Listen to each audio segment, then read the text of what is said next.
Assalamualaikum warahmatullahi wabarakatuh. Kami daripada kumpulan 6 akan membentangkan berkaitan dengan lab work structure analysis, yang mana bangunan yang kami pilih adalah kami membuat water tower. Okey, untuk proses pembuatan ini, dalam proses pembuatan structure, benda pertama yang kami buat adalah kami akan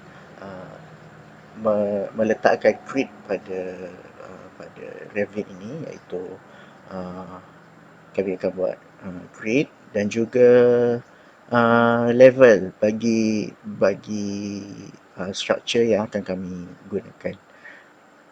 Seperti inilah.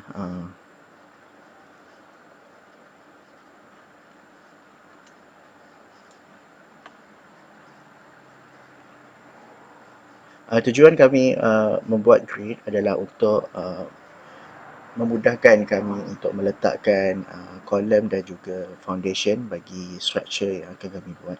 Okay, untuk ukuran yang ini, dimension yang kami gunakan adalah 10 meter kali dengan 15 meter, iaitu structure ini akan diletakkan di kawasan bangunan, kawasan sekolah, untuk bertampung beban, iaitu tangki air.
Okey, seperti yang dilihat pada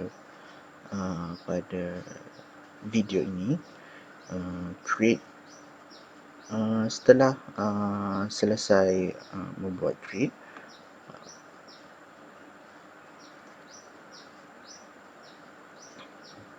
kami akan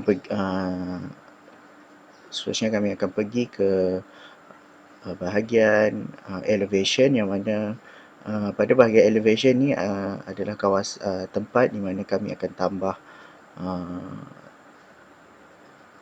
tambah level untuk structure yang akan kami buat. Okey, setelah selesai membuat level dan rename level 3 kepada foundation, seterusnya adalah meletakkan kolom. Saya akan meletakkan kolom pada setiap pintasan pada grid tersebut, dan kolom yang digunakan adalah kolom rectangular column, iaitu concrete column, berukuran 450 kali 600 mm bagi kolom tersebut untuk setiap. Okey, bagi penggunaan beam pula, beam yang digunakan adalah universal beam, iaitu 102 kali dengan 25 mm, dan bagi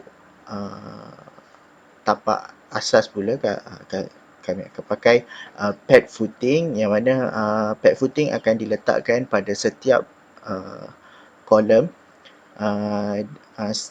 pada setiap kolom di structure inilah. Okey, dan seterusnya saya akan letakkan time lapse pada video ini untuk menunjukkan proses structure yang dibuat oleh kumpulan kami.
sweet harmony. Someday we'll all be free.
Okey, selepas siap meletakkan struktur tempat menyusun semuanya, ini adalah hasil struktur yang dibuat oleh kumpulan kami.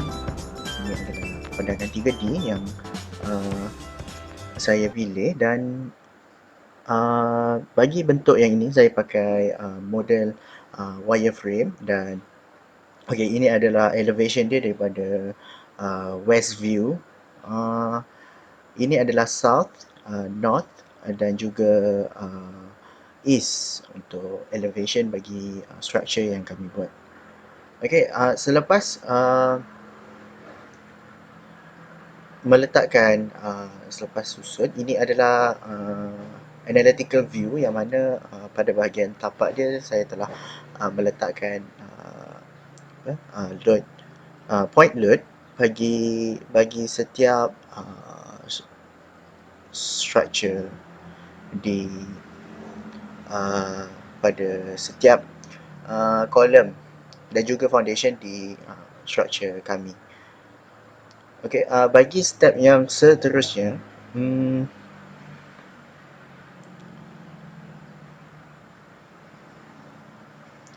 okey, step yang seterusnya adalah kami meletakkan hosted area load. Hosted area load ni nilai yang diletakkan adalah negatif 3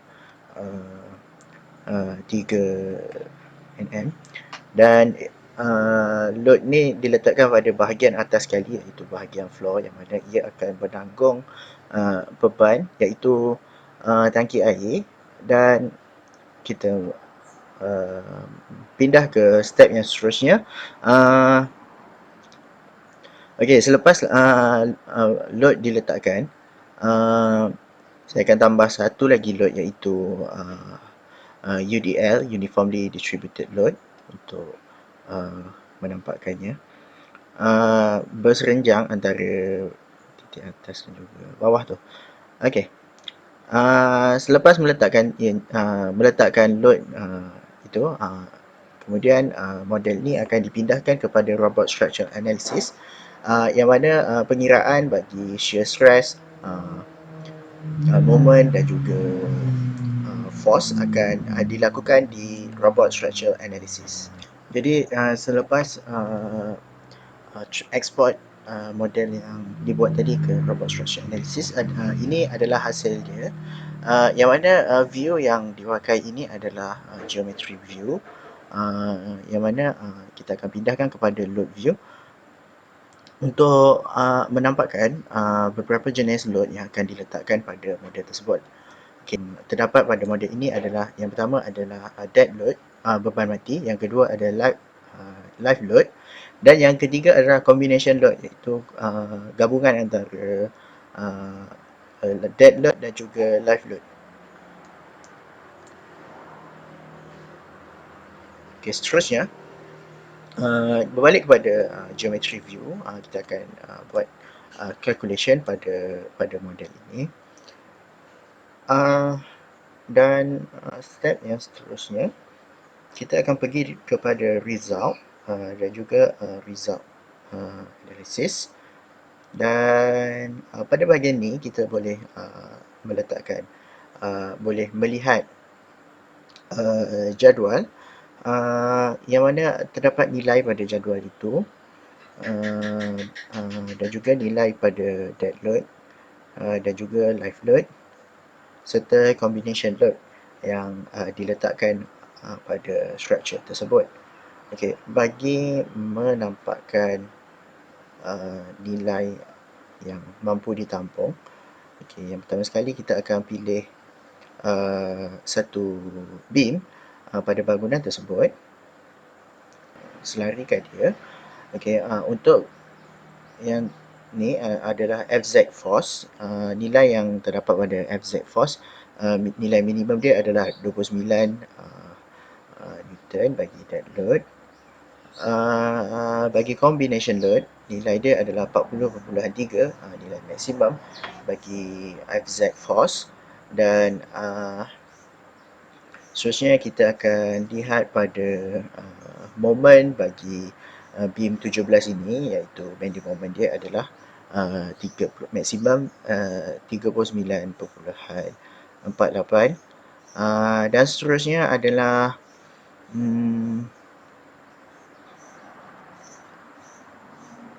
kita lihat pada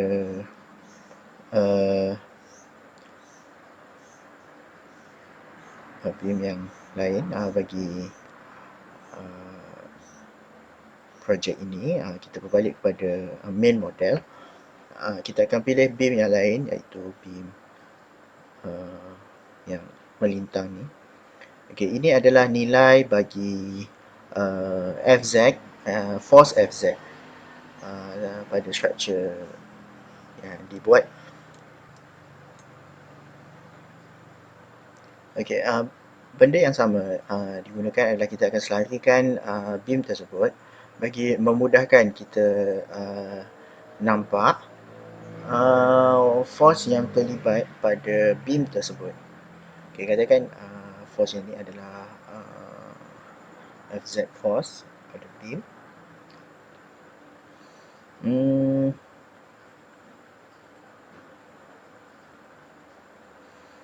Okey, bila nilai dia terlalu halus macam ni, kita akan tekan normalize bagi memudahkan proses pengiraan kita untuk nampak nilai pada beam tersebut. Okay.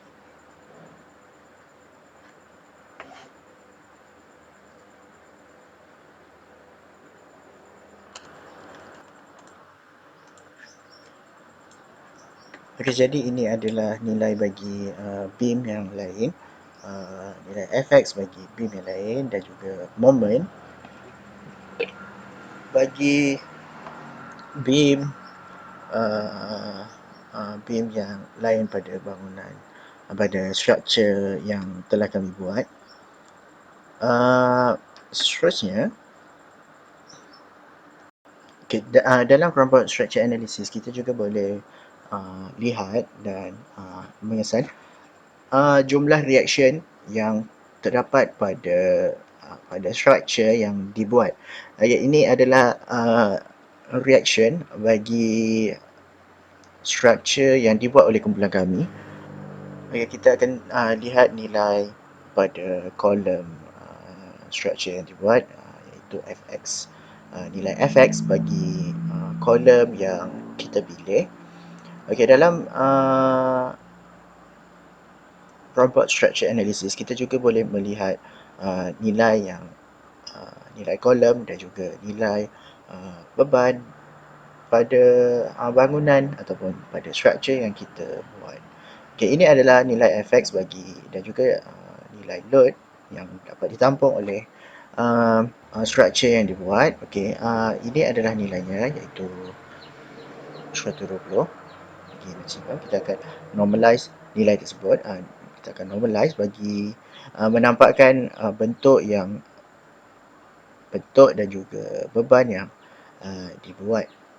Okay. Bagi step yang seterusnya, kita akan mencari nilai maksimum bagi nilai stress, maksimum bagi beam yang kita pilih. Katakan beam 18 yang kita pilih.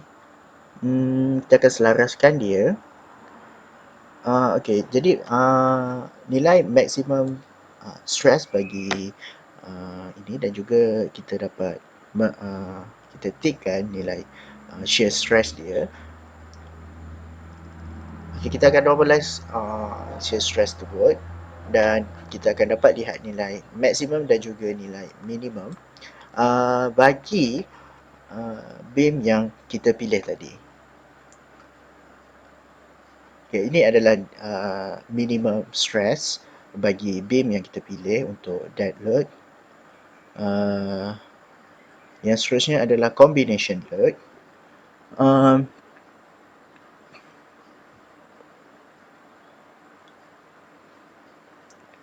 Jadi nilai maksimum, nilai shear stress maksimum pada beam yang kita pilih tadi adalah 135 kilonewton, manakala nilai minimum adalah 135.19 bagi stress beam tersebut.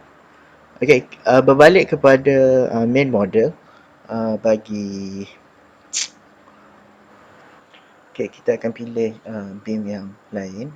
Kita akan lihat stress bagi beam yang lain. Mula-mula kita akan stabilkan selaraskan dia. Okey, ini adalah shear stress bagi beam yang kita pilih sebentar tadi. Dan juga kita boleh dapat nilai maksimum dan juga nilai minimum bagi beam yang kita pilih. Ianya sama dengan apa yang sebelum ni kita buat, cuma nilai dan juga nilai maksimum dan juga nilai minimum yang dibuat berbeza sedikit. Dan juga kita akan normalizekan beam tersebut bagi memudahkan proses penampakan nilai tersebut. Okay, jadi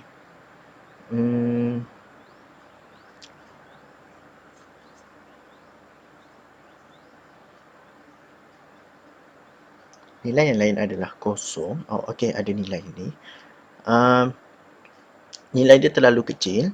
Jadi apabila kita apply dan normalizekan, kita akan dapat nampak dengan jelas nilai yang terdapat pada beam yang kita pilih ni. Okay, jadi kita akan lihat pada dead load dan juga live load.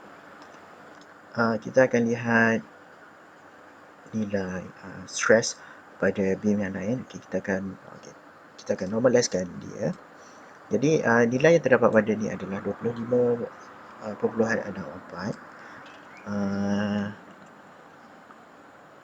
Kita akan lihat nilai maksimum dan juga nilai minimum yang terdapat pada beam 17 ni yang kita pilih tadi.